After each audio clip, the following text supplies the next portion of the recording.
Here's a horror story about midnight. It's about a guy named Will who was a freshman at a university. The campus was huge and old, with ivy growing up the side of every building. And Will loved hearing the legends of the school, especially about the statue that moved at midnight. Apparently, if you stayed on campus after midnight, the statue would come to life and drag you into the woods. No one had ever seen it move, but Will was determined to find out if it was real. So he decided to stay up all night in the library, right next to the statue.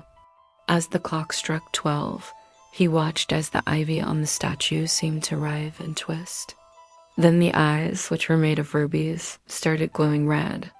Will tried to run, but it was too late.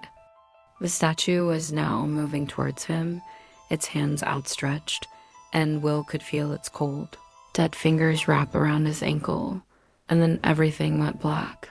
When Will woke up, he was in a coffin, and as the sun started to rise, he heard a voice.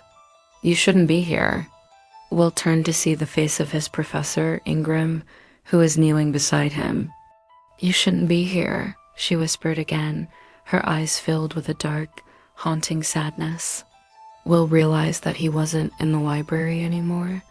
He was in the professor's office. And as he looked around, he saw that the walls were covered with pictures of past students who had disappeared after midnight. Will tried to scream, but no sound came out. He was trapped in the office with the woman who had put him there. And as Ingram slowly began to close the door, Will knew that he wasn't just trapped with her, he was trapped with the statue as well.